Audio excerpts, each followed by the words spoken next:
এই কৃপা করমুরে গৌরাঙ্গ শ্রী হরি দয়ালে নিত্যানন্দ শনে যেন আমি তোমা না পাশ। অর্থাৎ এই কলিযুগে কলির জীব আমাদের প্রত্যেকটা জীবের যা যা করণীয় ছিল এই কলিযুগে ধরাধামে অবতীর্ণ আমরা হয়েছি। আমাদের মতো জীবের যা করণীয় ছিল, যা কর্ম ছিল, সবকিছুই কিন্তু আমরা ভুলে গিয়েছি, তাই তো মা? তা যদি বলো কেন মা, কি আবার ভুলে গেলাম? এই তো প্রত্যেক দিন সেবা করছি, এই সংসার হয়েছে, সব কিছু হয়েছে, তাহলে কি বা আমরা ভুলে গেলাম, কি আমরা করলাম না? কেননা দেখুন মা, এটা কিন্তু আমাদের কর্ম নয়। যে কর্ম আমরা প্রত্যেক দিন করে চলেছি সেটা কিন্তু আমাদের কর্ম নয়। ভগবানকে ভজনা করতে এসেছিলাম, গৌর হরিকে ডাকার জন্য এসেছিলাম, নিত্যানন্দকে ভজনা করব বলে এসেছিলাম, কিন্তু সাধন ভজনযোগ্য দেহটা আমরা পেলাম ঠিকই, কিন্তু এই ধরাধামে যখন এসে পৌঁছালাম এই মায়া আমাদেরকে এমনভাবে গ্রাস করে নিল। এই যে আজকে আমরা যা কিছু দেখছি এটা হচ্ছে অনিত্য জীবের উপর ভরসা করে চলেছি, তাই না? এই যে আমরা বলছি মা আমার, বাবা আমার, ভাই আমার, স্ত্রী আমার, স্বামী আমার, বন্ধু আমার, বান্ধব আমার, না শেষের দিনে আমার সন্তান দেখবে। যদি আমি বিপদে পড়ি মা বাবা আমায় দেখবে, কিন্তু যার উপরে ভরসা করা দরকার ছিল, যিনি আমাদের সব কিছু, আমরা কিন্তু তাকে ভরসা করতে পারছি না। কেন? এই যে মায়া, মায়া পিশাচিনী অন্ধকার এমনভাবে আমাদেরকে গ্রাস করে রেখেছে যে আমরা আমাদের আসল স্বরূপ সত্তা ভুলে গিয়ে কৃষ্ণচরণের দাস না হয়ে প্রত্যেকটা জীব বসে আছি মায়ার দাস হয়ে। কেননা এই কলিযুগে দেখবেন বাবা, কলিযুগে আমরা আছি। শাস্ত্র কি বলে আমাদেরকে? শাস্ত্র বলছে তুমি ধর্ম করো, ধর্ম সৎপথে চলো, সত্য কথা বলো, তাই তো? প্রত্যেক দিন ব্রহ্ম মুহূর্তে ঘুম থেকে ওঠো, উঠে ভগবানকে দীপ দেখাও, তাই তো? আরতি করো, ভগবানকে সেবা দাও, এটা শাস্ত্র আমাদেরকে বলছে। কিন্তু কলি আমাদেরকে কি বলছে? কলি আমাদেরকে বলছে না না, তুমি ওই ভোরবেলা নয়, ভোরবেলায় উঠে কাজ নেই, তুমি 10টা-11টায় ঘুম থেকে ওঠো, ওটাই হবে তোমার জন্য ভালো। তুমি সত্য কথা নয়, অত সৎ পথে দেখে কি হবে? এই যুগে দেখবেন যারা সৎ পথে থাকে তাদের জীবনে দুঃখ কষ্টটা কিন্তু অনেকটা বেশি, তাই তো মায়েরা? একটা সময় আমরা দেখবেন বলেই বসে, আরে বাপু সারাটা জীবন ধরে কোনো অপরাধ করলাম না, অন্যায় করলাম না, সব কিছু ঠিকঠাকভাবে করলাম, কিন্তু আমার জীবনে ভগবান এত কষ্ট দিয়ে রাখলো, এই কপালে কি কোনোদিনও শান্তি হবে না? কেননা এটা হচ্ছে কলির নিয়ম বাবা। এই যুগে দেখবেন যারা অসৎ পথে চলে তাদের জীবনে হয়তো অনেক কিছু বেশি থাকে, কিন্তু পরিণতিটা কি ভেবে দেখো, পরিণতিটা কি হবে? শেষের দিনে পরিণতি হচ্ছে তাদের অন্ধকার। কিন্তু যারা আমরা সৎপথে থাকি, হরিনাম করি, যারা সেই প্রভাত কালেই উঠতে ভালোবাসি, ভোরবেলায় উঠছি, ভগবানকে সেবা দিচ্ছি, হরিনাম শুনছি, হরিনাম করছি, যেখানে যেখানে হরিনাম হচ্ছে সেখানে সেখানে ছুটে যাচ্ছি, এই যে শাস্ত্রের কথা মেনে চলছি, তাদের জীবনে কষ্টটা বেশি হলেও সেটা তাৎক্ষণিক, কিন্তু শেষের দিনে আপনি পাবেন গৌর গোবিন্দের রাতুল রাঙাচরণ। হরি বল, হরি বল। শেষের দিনের গতিটা কি হবে ভেবে দেখো মা। এই যুগে আমরা শান্তি নিয়ে সবাই বাঁচতে চাই, আমরা ভেবে থাকি, অনেকেই বলি বাবা বেঁচে থাকতে যা হয় হোক গিয়ে, বেঁচে থাকতে তো ভালো থাকি, ও মরার পরে যা হবে সব দেখা যাবে, বলেন তো? কি গো মায়েরা বলেন? বলেন তো যে বেঁচে থাকতে একটু ভালোভাবে তো বাঁচি, সে যেভাবে অর্থ আসে আসুক, এখন তো ভালো থাকি, মরার পরে যা হবে হোক। শুধু আপনারা নন, আমাদের ওদিকেও বলে, আমার বাড়ির লোকেরাও, কি হবে একাদশী করে, হ্যাঁ কি হবে একাদশী করে গো? এই জগতে দেখবেন একাদশী সবাই পালন করি না, করি? করেন? কারা কারা করেন একটু হাত তুলুন তো। বাহ। তবে মেদিনীপুরের ভক্তদের কাছে কিন্তু এটা সবার কাছ থেকে কিন্তু এটা আশা করা যায়। এই যে যারা যারা হাত তুলেছেন আমি খুশি হলাম, কিন্তু যারা যারা হাত তুলতে পারলেন না বড় ব্যথা পেলাম। কেননা এই মেদিনীপুরে যা কীর্তন হয়, মহাপ্রভুকে আপনারা যতটা ভালোবাসেন, যতটা ধর্মপথে থাকেন, আপনাদের কাছ থেকে এটা কিন্তু আশা করা যায় যে আপনারা প্রত্যেকটা জন আপনারা একাদশী ব্রত করবেন, তাই তো? একমাত্র একাদশী ব্রত করলেই আর কিছু দরকার হয় না। অনেকের বাড়ির দেখবেন অনেক নিয়ম থাকে, এই পুজো করতে হবে, ওই পুজো করতে হবে, অমুক দিন করতে হবে, অমুক তুষ্ক, কিন্তু দেখবেন একাদশী নেই। আপনাদের কথা কি বলছি, আমাদের বাড়ির কথা চিন্তা করে দেখুন, বনেদি ফ্যামিলি আমাদের, তো সেখানে এত কিছু বোঝে না, হ্যাঁ, এত কিছু বোঝে না, এত কিছু জানে না। আমি যখন গিয়েছিলাম তখন দেখলাম ভালো করে একটা রাধা গোবিন্দের একটা চিত্রপট নেই। হ্যাঁ আছে, অন্যান্য দেবদেবতারা আছে, দুর্গা আছে, মা কালী আছে, আমি বলছি না কোনো দেবদেবতাই ছোট, যাকে আপনার ভালো লাগে আপনি তাকে ভালোবাসুন, আপনি তাকে ভক্তি ভরে সেবা দিন, কিন্তু যিনি সেই জগৎপতি, যিনি বিশ্বব্রহ্মাণ্ডের মালিক, তাকে ভুলে গেলে কি করে হবে গো? তো আমি যাওয়ার পরেই যখন সব কিছু রাধা গোবিন্দকে সেবা দেওয়া হয়, হ্যাঁ একাদশীটা হয়তো এখনো তারা করতে পারছে না, কিন্তু আমি করছি, আমার সন্তান করছে। কিন্তু একই বাড়ির পাঁচটা বাড়ির তো পাঁচজনের সমান হয় না বাবা। এবার যৌথ পরিবারে দেখবেন অনেক যন্ত্রণা বেশি, তাই না?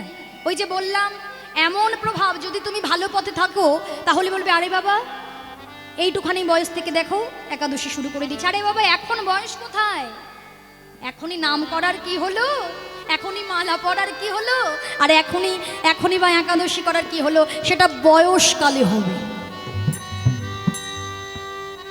তাই তো? কিন্তু না, শিশুকালে ভজে কৃষ্ণ, কৃষ্ণ পাবার আসে,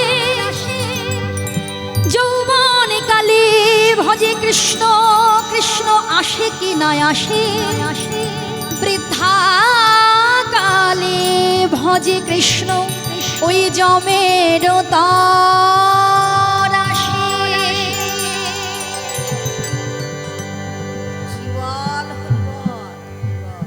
শিশুকাল থেকে যদি তুমি ভজনা করতে পারো তাহলেই তোমার সাধন ভজন সম্পূর্ণ হবে, ভগবানের চরণ প্রাপ্তি হবে। তুমি শেষের দিনে কোনো বাধা থাকবে না, কোনো ভয় থাকবে না যে আমি কোথায় গিয়ে দাঁড়াবো, তাই না?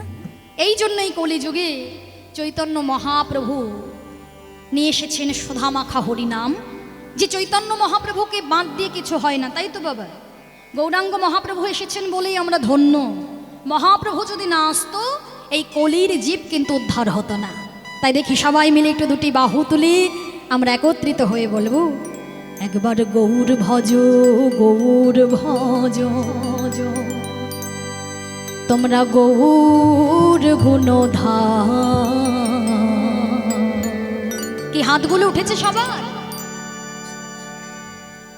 এখানে একটাই সমস্যা জানেন তো বাবা, রাগ করবেন না, এই একটা আসরের সামনে একটু ভালো করে আলো দেওয়া হয় না তো, অত চোখে ভালো দেখতে পাই না।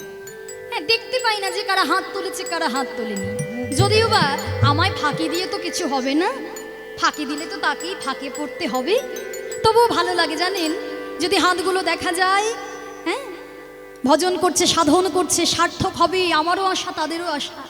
একবার দুটো বাহু তালে, নামে ভজ, নামে ভজ নিত্যানন্দ রাম, সবাই মিলে একবার গৌর ভজ, গৌর ভজ, গৌর গুণধাম, নামে ভজ, নামে ভজ নিত্যানন্দ রাম, গৌর ভজ, গৌর ভজ, গৌর গুণধাম, নামে ভজ, নামে ভজ নিত্যানন্দ রাম, ভজ গৌর ভজ, গৌর গুণধাম, নাম ভজ, নাম ভজ নিত্যানন্দ রাম।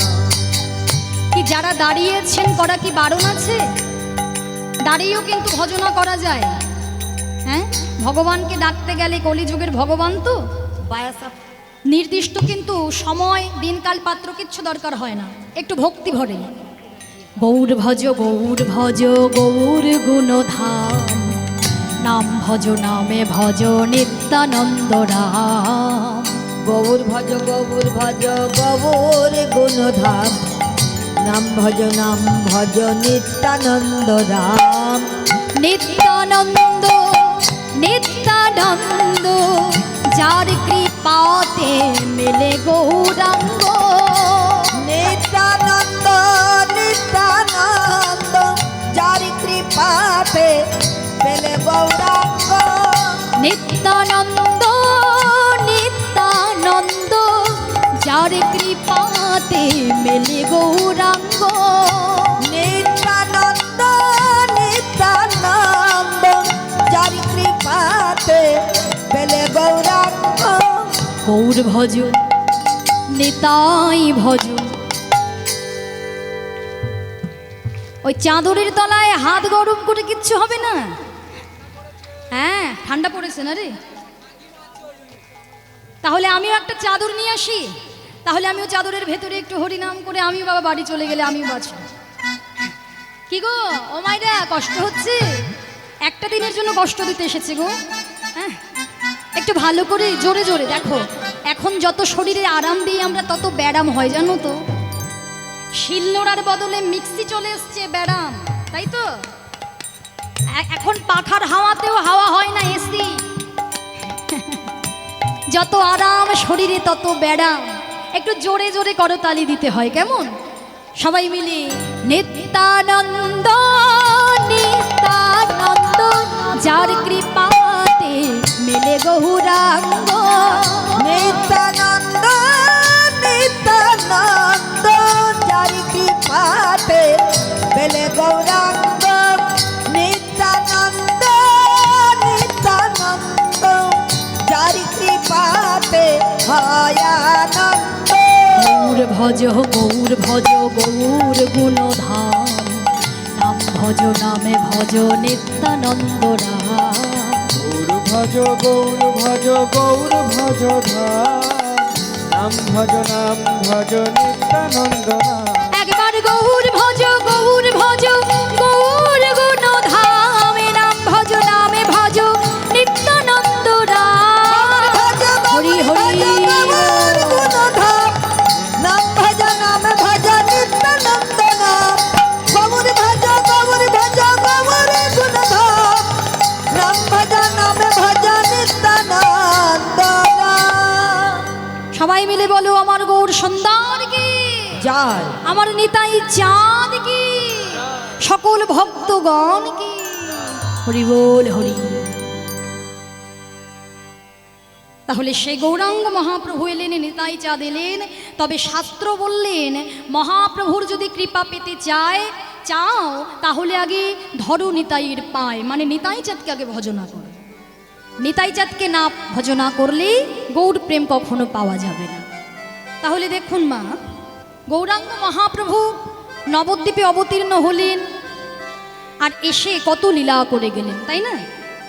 আর যত যত লীলা করলেন সবই কিন্তু জীব শিক্ষা। যারা পাষণ্ডে ছিলেন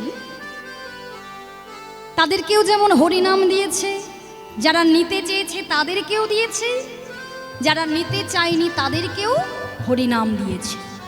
হরিবোল হরিবোল। তা মহাপ্রভুদের জীবনে, মহাপুরুষদের জীবনে এমন এমন কিছু ঘটনা ঘটে বাবা, এমন এমন কিছু ঘটনা তারা ঘটিয়ে রেখে যান, আমাদের মতো সাধারণ জীব চোখে দেখলেও হয়তো বিশ্বাস করতে পারবে না। তা এমনই একটি ঘটনা আজকে আপনাদের কাছে বলবো না। একবার একটি কুকুর কিন্তু কৃষ্ণ নাম করেছিলেন। হরিবোল হরিবোল। একটা কুকুর কৃষ্ণ নাম করেছিলেন, যে কুকুরটি ছিল শিবানন্দ সেনের কুকুর।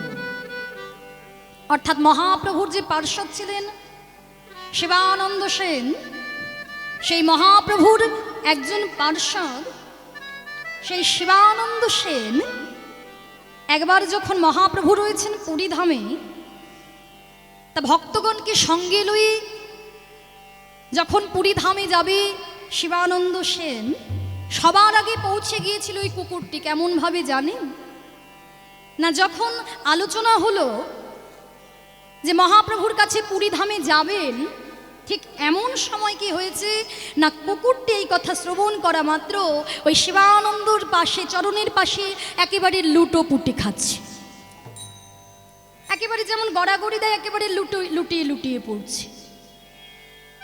মন থেকে যেন বলতে চাইছে, আচ্ছা তুমি প্রতি বৎসর কত ভক্তদেরকে সঙ্গে নিয়ে যাও, এবার কি আমায় একটু তুমি পুরীধামে নিয়ে যাবে না?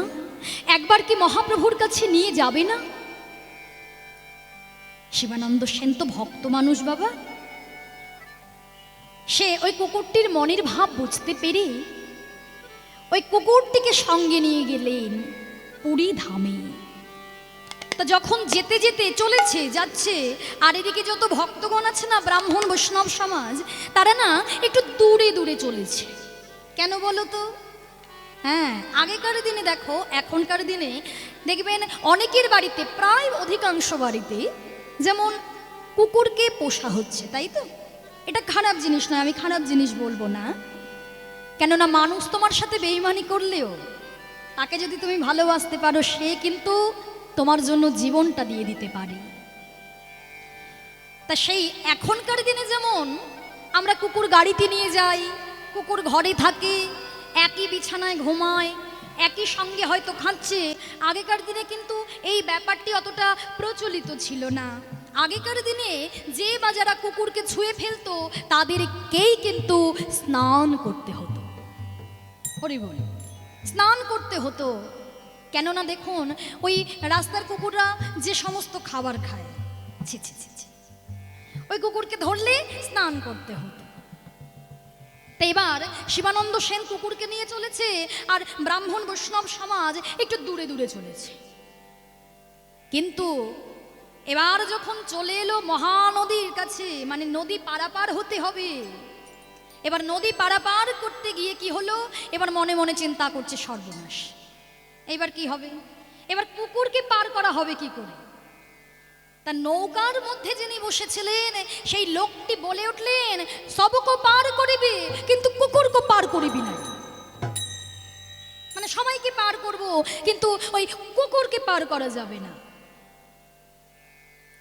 বলছে, ভাই কোনো কিছু করাই কি সম্ভব নয়? এত দূর যখন এলো, একটা উপায় আছে, আমি কুকুরকে পার করতে পারবো না, তোমার কুকুরকে তোমাকেই পার করতে হবে। এই নৌকা করে তোমাকেই পার করতে হবে, আর পার করে আমার নৌকাটা ভালো করে ধুয়ে দিতে হবে। আর একটি নৌকায়, মানে এক ক্ষেপে পার হতে যত যত লোক যায়, তার পয়সাটাও তোমাকে, সব লোকের পয়সা তোমাকেই মেটাতে হবে। চিন্তা করে দেখুন, একটা কুকুরের জন্য এত কিছু। এবার এই কথা শ্রবণ করে ভক্তগণ বলা বলি করতে লাগলে, আরে বাবা, এই শিবানন্দ কি পাগল হয়ে গিয়েছে নাকি? বাতাটা খেপে গিয়েছে?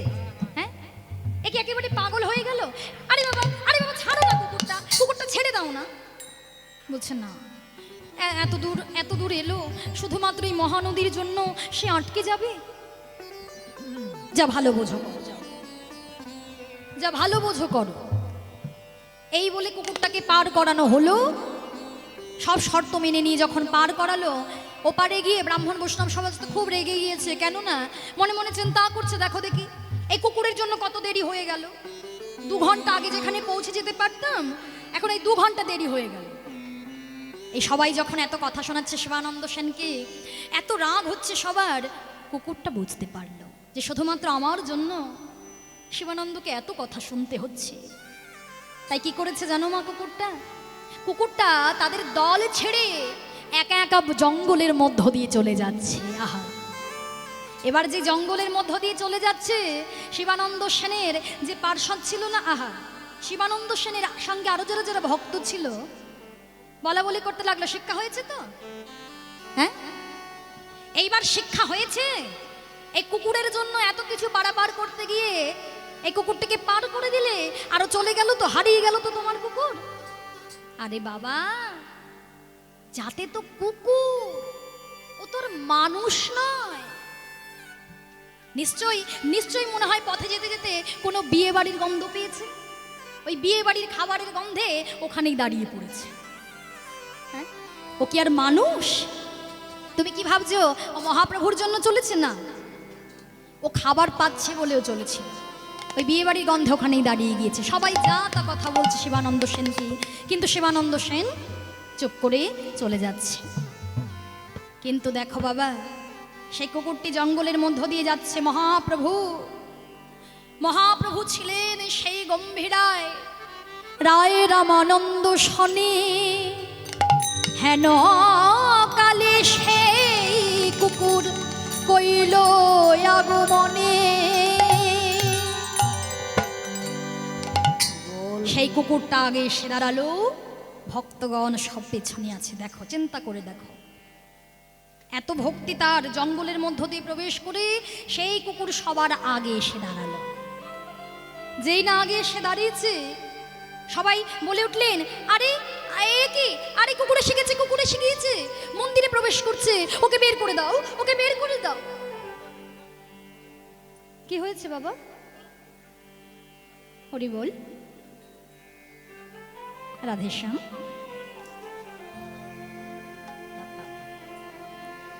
রাধেশ্যাম, কুকুর এসে গিয়েছে, কুকুর এসে গিয়েছে, ওকে বের করে দাও। মহাপ্রভু বললেন, দাঁড়াও, তোমরা দাঁড়াও, তোমরা ওকে বার করে দিও নাই, কিন্তু যেমন তেমন কুকুর নয়, একে আমি আগে থেকে চিনি। আগে থেকে চেনেন? কি করে চেনেন? হ্যাঁ, এ হচ্ছে শিবানন্দ সেনের কুকুর, একে বহু বছর আগে আমি দেখেছিলাম।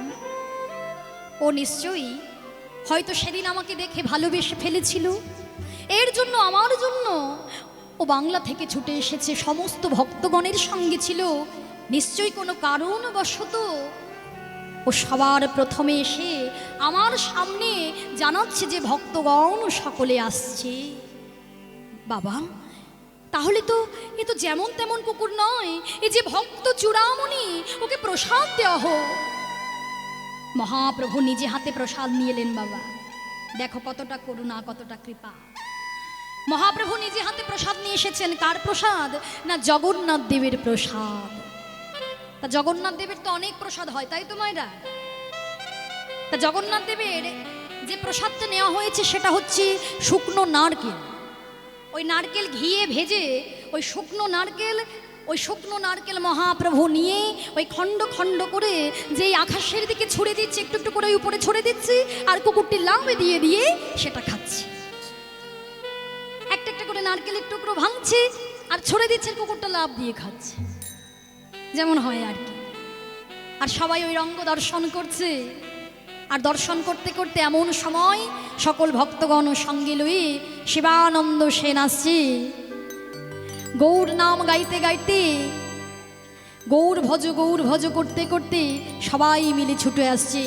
গৌর গৌর গৌর গৌর গৌর গৌর গৌর হে, গৌর গৌর গৌর গৌর গৌর গৌর গৌর হে, গৌর গৌর গৌর গৌর গৌর গৌর গৌর হে, গৌর গৌর গৌর গৌর গৌর গৌর হে, গৌর গৌর গৌর গৌর গৌর গৌর গৌর হে, গৌর গৌর গৌর গৌর গৌর গৌর গৌর, আরে গৌর গৌর গৌর গৌর গৌর গৌর গৌর হে, গৌর গৌর গৌর গৌর গৌর গৌর গৌর হে। গৌর গৌর গৌর গৌর গৌর গৌর গৌর, যেন এই কৃপা করো হে, কৃপা করো হে, এই কৃপা করো হে, কৃপা করো হে, বদন ভরে গাইতে পারি এই কৃপা করো হে। হরি বল। গাইতে পারি এই কৃপা করো আমি হে, যেন বদন ভরে গাইতে পারি এই কৃপা করো হে, যেন বদন ভরে গাইতে আবার গোপাল গোবিন্দ না। বদন ভরে হরি হরি গোপাল গোবিন্দ নাম, বদন ভরে গাইতে পারি, গোপাল গোবিন্দ নাম, বদন ভরে গাইতে পারি, গোপাল গোবিন্দ নাম, এই কৃপা করো হে। গৌর নাম গাইতে গাইতে সকল ভক্তগণ এসে দেখলো সেই কুকুর মহাপ্রভুর হাত থেকে মহাপ্রসাদ পাচ্ছে।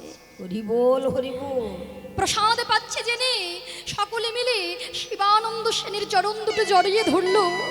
শিবানন্দ, তুমি আমাদের ক্ষমা করো গো, তুমি আমাদের ক্ষমা করো। যে কুকুরটিকে আমরা এত তাচ্ছিল্য করছিলাম, এত বিদ্রোহ করছিলাম, তোমাকে কত কটু কথা শুনিয়েছি, এই কুকুর যে এত মনে মনে এত ভক্ত, ওর যে এতটা ভক্তি আমরা বুঝতে পারিনি গো। এই সাধন ভজনযোগ্য দেহ পেয়ে আমরা কখনো মহাপ্রভুকে ডাকতে পারি না। আহা সাধন ভজনযোগ্য দেহ পেয়ে আমরা গৌর হরির চরণ দুটো জড়ায় ধরে বলতে পারি না, প্রভু এই জগতে যা কিছু আছে কোনো কিছুই তো আমার নয়, এই জগতে সবই কিছু তো তুমি। আমরা বলতে পারি না, কিন্তু সে এসে মহাপ্রভুর চরণে পেল, আমরা এখনো চরণটা ধরতে পারলাম না। আমাদের ক্ষমা করো শিবানন্দ। গৌর হরি সেই কুকুরটাকে ডেকে ডেকে বলছে, ওরে কুকুর রে, এতক্ষণ মহাপ্রসাদে পেলি, এবার একবার কৃষ্ণ নাম কর। কৃষ্ণ নাম না করলি কখনো যে তার প্রেমে পাওয়া যায় না। কৃষ্ণ বলো, কৃষ্ণ বলো, প্রভু কহিতে লাগিল, কৃষ্ণ কৃষ্ণ কৃষ্ণ নাম কুকুর কহিতে লাগিল। কহিতে লাগিল। কুকুর পদতলে লুটিয়ে পড়ছে আর কৃষ্ণ নামে বলছে, এ কি ভাই? ভক্তগণ বলা বলি করছে, এ কি? কুকুর কৃষ্ণ নামে করছে, এই কুকুরের মুখে কৃষ্ণ নাম এই আমরা প্রথম শুনলাম ভাই। অনেকদিন আগে শুনেছিলাম মহাপ্রভু একবার বৃন্দাবনের পথে যখন গিয়েছিলেন বাঘকে দিয়ে কৃষ্ণ নাম করিয়েছিলেন, কিন্তু আজ নিজের দেখলাম কুকুর কৃষ্ণ নামে গাইছে। মহাপ্রভুর পদতলে মাথাটি রেখে লুটিয়ে পড়ে কুকুর কৃষ্ণ নাম গাইতে গাইতে কুকুরের প্রাণটা চলে গেল। হরি বল, হরি বল, হরি বল। সকলে দেখলো কৃষ্ণ নাম গাইতে গাইতে ওই কুকুরের অঙ্গ থেকে একটা জ্যোতি যেন আকাশে উঠে গেল। মহাজন পদকর্তা বললেন, হে দয়াময়, আজকে সে নামে বলতে পারে না, আমাদের মতো সাধন ভজনযোগ্য দেহ তার ছিল না। আজকে তোমার কৃপা বলে বলিয়ান হয়ে তোমার কৃপায় ও বদন থেকে কৃষ্ণ নামে বলেছে। কিন্তু প্রভু, তুমি আমাদেরকে এত সুন্দর বদনে দিয়েছ, যেখানে আমরা চাইলে দুটো বাহু তুলে বলতে পারি, হা গৌর, হা কৃষ্ণ। কিন্তু বলুন তো মায়েরা, আমরা বদনটা পেয়েছি কৃষ্ণ নাম করার জন্য, কিন্তু কতবার আমরা গৌরের নাম গাইতে পেরেছি? কতবার মহামন্ত্র জপ করতে পেরেছি? কতবার কৃষ্ণ বলতে পেরেছি? এই নয়ন দুটো পেয়েছি, কতবার নয়ন জলে প্রভুর চরণ ধোয়াইয়ে দিতে পেরেছি? হরি বল, হরি বল। ভেবে দেখবেন মা, এই জগতে সকলকে আজ যেমন আমরা আমার আমার করে দিন ফুরিয়ে দিচ্ছি, এ কথা সব সময় মনে রাখবেন। যতদিন আপনি সংসারকে দিতে পারবেন, সংসার ততদিন আপনাকে দেখবে। যেদিন আপনি সংসারকে দিতে পারবেন না, সংসার আপনাকে দেখবে না। এই মানব কুলে জন্মগ্রহণ যখন করেছো, ধরাধামে যখন এসেছো, একাকিত্ব সকলকে ভোগ করতে হবে, একাকিত্বের যন্ত্রণা। আজকে একটা ভালো পোস্টে আছো তুমি, আজকে সংসারকে দুহাত ভরে ঢেলে ঢেলে দিতে পারছো, সবাই তোমায় মাথার মনে করে রেখেছে, ওরে বাবাকে এটা দে, বাবাকে ওটা দে, বাবাকে সব দে। কিন্তু বাবা যেদিন দিতে পারবে না, সেদিন দেখবে তোমার ঘর হবে ওই চিলে কোঠায়। সেদিন যে তুমি দুটো মনের কথা কাউকে বলবে, আমি ভালো নেই রে, সেই কথা তুমি বলার মানুষ খুঁজে পাবে না। এর জন্যই তো বলি, ওগো এই কীর্তনে সেই হরিবাসরে এসে সব কথা যে ভালো লাগবে তা নয়, যে কথাগুলো তোমাদের ভালো লাগবে সেই কথাগুলো তোমরা তোমরা আঁচলের মধ্যে একটু গিট্টি বেঁধে রেখো, গেরো বেঁধে রেখো। কেন জানো? যেদিন একাকিত্বের যন্ত্রণা তুমি ভোগ করবে, যেদিন তোমার সঙ্গে আর কেউ থাকবে না, সেদিন এই গেরোটা তুমি খুলে দিও, সেই কথাগুলো তুমি মনে করো, দেখবে প্রভুকে স্মরণ করো। প্রভুকে স্মরণ করলে শেষের দিনের কৃপা পাওয়া যায়। এই সংসারে সঙ্গী কেউ হবে না, সঙ্গের সাথী কেউ হবে না, কিন্তু প্রভুকে যদি তুমি দুফোঁটা নয়ন বাড়ি দিয়ে ডাকতে পারো, হে গৌর, এতদিন ধরে যা কর্ম করলাম সব তো আমার বিফল হলো, সব তো আমি সংসারের জন্য করে গেলাম, তোমাকে আমরা ডাকতে পারলাম না। কিন্তু প্রভু, সবাই বলে তুমি নাকি দয়াল ঠাকুর, সবাই বলে তুমি যে কাঙালের ঠাকুর। আমাদের মতো যদি এমন জীব ভুল করে, ভুল পথে হেঁটে যায়, তুমি তো জগতের পিতা, এই জগতে আমাদের মাতা পিতা, যদি আমরা ভুল করি তারা সন্তানকে ক্ষমা করে দেয়, কিন্তু তুমি হলেই আমাদের জগৎ পিতা। সেদিনে যখন আমার জন্য আর কেউ থাকবে না, হরি বল, হরি সেই বল। দিনে যখন আমায় একা একা যেতে হবে, সেদিনে যেন ওই চরণ তলে তুমি একটু ঠাই দিও, তোমার ওই নিতাই গৌর চরণের হরি বলে। তলে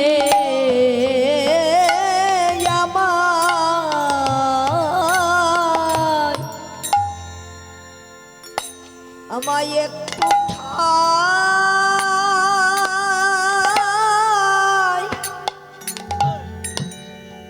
ঠাই দিও,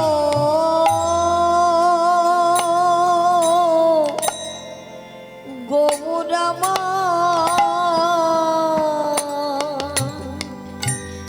এই জন্মে তো হা কৃষ্ণ বলে ডাকতে পারলাম না গো, এরপরে যদি আমায় আবার মানব কুলে জন্ম দিয়ে পাঠাও, হরি বল, হরি বল। যেন হা গৌর বলে প্রভু আমার, আহা, আমি যেন কাঁদিতে পারি, শেষের দিনে যেন ওই চরণ তলে একটু ঠাই দিও। হা গৌর বলে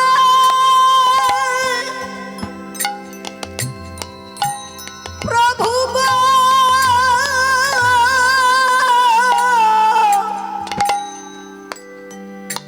যেদিন আমার বলিতে আর কেউ থাকবে না, সেদিন যেন গৌর গৌর বলে আমি ডাকতে পারি,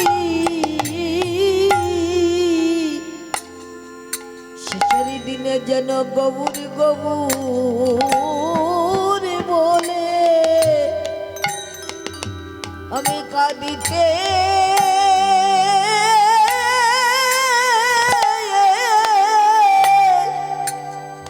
কাঁদিতে পারি।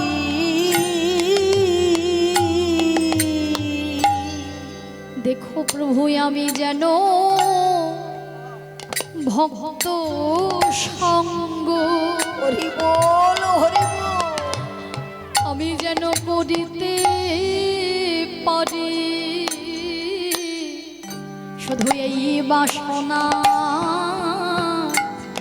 ওগো আমার মনে, আমি যেন ভক্ত সঙ্গ করতে পারি, ও গো এই বাসনা আমার মনে যেন নয়ন জলে ওই চরণ ধোয়ায়ে দিতে পারি, ওই চরণ তলে আমায় একটু ঠাই দিও। ও গো তুমি পতি, ও গো আর আমি পতি তোমারে চরণ নয়নে জলে ধোয়াইয়ে দিতে পারি। আমার যে আর কোনো বা সোনা নাই গো, যেন হা গৌর বলি আমি যেন কাঁদিতে পারি। আর কোনো বাসনা নাই গো, যেন গৌরী বলে কাঁদিতে পারি। যেন আমি ভক্তের সেবা করিতে পারি। আর কোনো বাসনা নাই গো, ভক্ত সেবা করিতে পারি। আর কোনো বাসনা নাই গো, এই জন্মে নয় জন্মে জন্মে আর কোনো বাসনা নাই গো, যেখানে জন্ম হোক না কেন কোনো বাসনা নাই গো। গৌর কৃপা করো বলে গৌর বলে কাঁদিতে পারি, এই কৃপা করো বলে গৌর বলে, এই কৃপা করো বলে গৌর বলে কাঁদিতে পারি। নয়ন জলে চর ধোয়াইয়ে দিতে পারি। হরি বল হরি বল। তা দেখুন মা, এই 84 লক্ষ জনে ভ্রমণ করে আমরা মানব কুলে জন্ম পেয়েছি, এত কষ্ট করে সাধন ভজনযোগ্য দেহ পেয়েছি, এই কথাটাই আমরা ভুলে গিয়েছি। আর যদিও বা আমরা জেনে থাকি না কেন, এই কথাটার ঠিকঠাকভাবে আমরা কেউ গুরুত্ব দিতে পারি না, ঠিকঠাক মূল্যায়ন করতে পারি না জিনিসটা। আমরা সকলে ভাবি এই ব্যাপারটা তো অনেক সহজ ব্যাপার, 84 লক্ষ জনই ভ্রমণও যা হয়েছি হয়েছি, যা হব হব। কিন্তু দেখুন, এই যে 84 লক্ষ জনই ভ্রমণ, আজকে আমাদের মতো জীবের এত কষ্ট কেন, জ্বালা কেন? না গৌর হরি বলেছিল, জীব নিত্য কৃষ্ণ দাস তাহা ভুলি গেল, মায়া পিশাচি অন্ধকার তার গলেতে বসে। হরি বল হরি বল। অর্থাৎ এই জগতে কিন্তু আমরা প্রত্যেকটা জীবের একটি পরিচয়, আমরা হলাম কৃষ্ণচরণের দাস, তাই তো বাবারা? আমরা সকলে কি কি পরিচয় আমাদের? আমরা হলাম কৃষ্ণচরণের দাস। কিন্তু এই কথাটা কিন্তু আমরা ভুলে গিয়েছি। প্রভু বলেছিলেন, এই জীবের দুঃখ যায় না, দুর্দশা মোছে না কেন? এই সমস্ত জীবেরা নিজেরা দাস হতে চায় না, অন্যকে দাসত্ব করিয়ে নিজেরা প্রভুত্ব করতে চায়। হরি বল হরি বল। বল হরি বল। নিজেরা দাস না হয়ে নিজেরা প্রভুত্ব করতে চায়, এই জন্য জীবের দুঃখ যায় না, দুর্দশা যায় না। তাহলে কি করলে মুক্তি পাওয়া যাবে? ওই যে মহাপ্রভু পদ দেখালেন, হরে রে নাম হরে রে নাম হরে রে নাম ইব কেবলম কলো নাস্তিব নাস্তিব নাস্তিব গতিরন্যথা।